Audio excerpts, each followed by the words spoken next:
আজকের গল্পটা এক ভূতের, কিন্তু এটা ঠিক ভূতের গল্পও না। এটা আসলে এমন এক বাংলা লোককথার গভীরে আমাদের নিয়ে যাবে, যেখানে ভূতের চেয়েও ভয়ঙ্কর হল মানুষ। আর ভালোবাসার শক্তি যে কতটা হতে পারে তার একটা মর্মান্তিক উদাহরণও বটে। চলুন এই একটা কথা দিয়েই শুরু করি। ভিখারির ইজ্জত আমার জুতোর তলায়। ভাবা যায়, এই একটা লাইনে কিন্তু এই গল্পের পুরো মেজাজটা ঠিক করে দেয়। কি সাংঘাতিক এক ঔদ্ধত্য, তাই না? গল্পটা শুরু হচ্ছে রাধানগর নামের একটা গ্রামে। বাইরে থেকে দেখলে মনে হবে বেশ শান্ত একটা জায়গা, কিন্তু এই শান্ত পরিবেশের আড়ালেই ছিল এক ভয়ঙ্কর নিষ্ঠুরতার গল্প।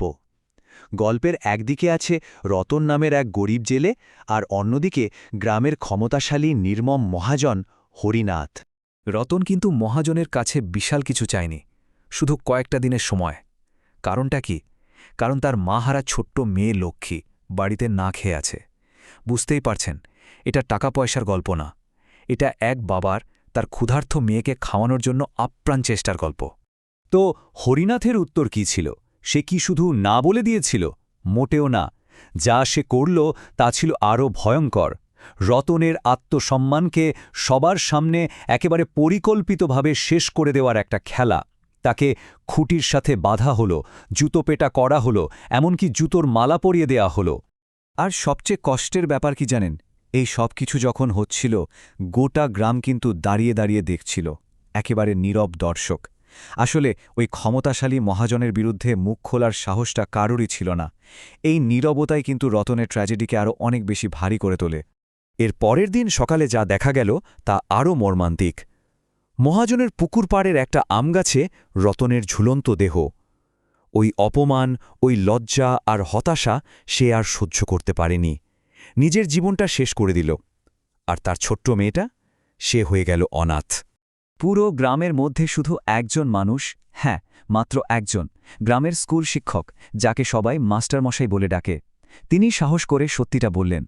তিনি সরাসরি হরিনাথের দিকে আঙুল তুলে বললেন, এটা আত্মহত্যা নয়, এটা খুন, আর খুনিটা আপনি।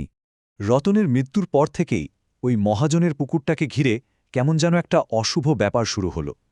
পুকুরের কালো জলে যেন কিছু একটা নড়ে চড়ে উঠল।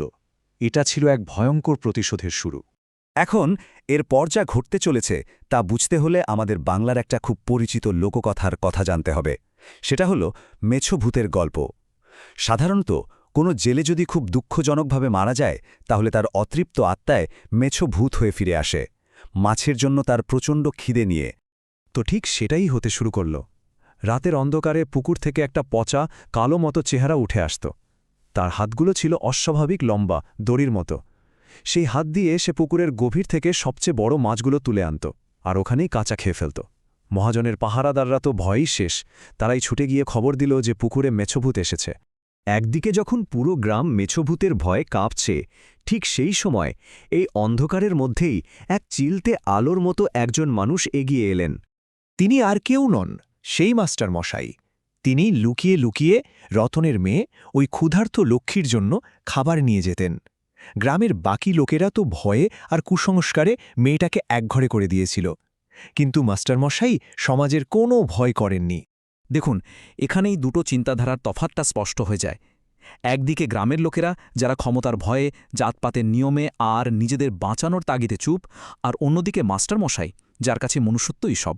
প্রথার চেয়ে সহানুভূতি, অসহায়ের জন্য ন্যায়বিচার, এগুলোই ছিল তার যুক্তি। যখন গ্রামের মোড়লরা তাকে এই নিয়ে প্রশ্ন করল, তিনি সোজা সাপটা বলে দিলেন, আমার কাছে মনুষ্যত্বই প্রথম।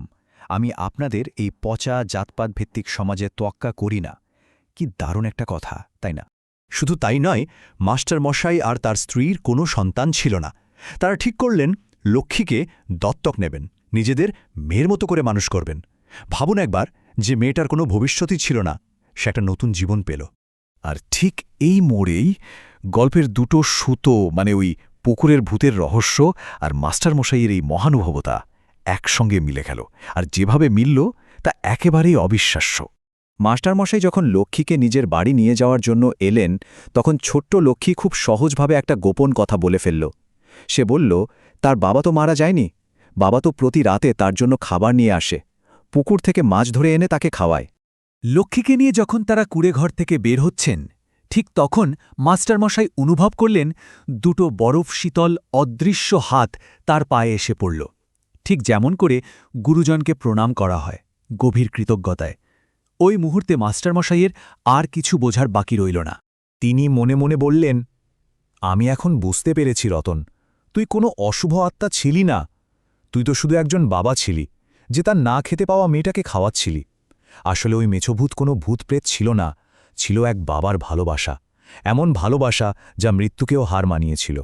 অন্যদিকে হরিনাথের তো এসব নিয়ে কোনো মাথা ব্যথা নেই। সে তার পুকুরের মাছ চুরি হওয়ায় রেগে আগুন। সে ঠিক করল নিজেই ওই ভূতের একটা ব্যবস্থা করবে। সে কি ভাবল, আমি ওই ভূতের শরীরগুলিতে ঝাঁঝরা করে দেব। এই বলে দোনালা বন্দুক আর একজন তান্ত্রিককে সঙ্গে নিয়ে সে পুকুর পাড়ে অপেক্ষা করতে লাগল, চরম ঔদ্ধত্য নিয়ে শেষ লড়াইয়ের জন্য। কিন্তু বাবার ভালোবাসার সামনে বন্দুকের গুলি কি করবে? রতনের আত্মা এখন নিশ্চিন্ত, কারণ তার মেয়ে নিরাপদে আছে। এবার তার শেষ কাজটা বাকি। সে জল থেকে উঠে এলো, আর ওই চিৎকার করতে থাকা মহাজনকে টেনে নিয়ে গেল পুকুরের গভীর কালো জলে। পাপের শাস্তি সেখানেই দিল। তবে গল্পটা কিন্তু শুধু প্রতিশোধেই শেষ হয় না, এর একটা সুন্দর সমাধানও আছে। রতনের আত্মা শান্তি পেল, কারণ একজন বাবা হিসেবে তার দায়িত্ব শেষ। আর লক্ষ্মী, সে একটা নতুন জীবন, একটা নতুন ভবিষ্যৎ পেল।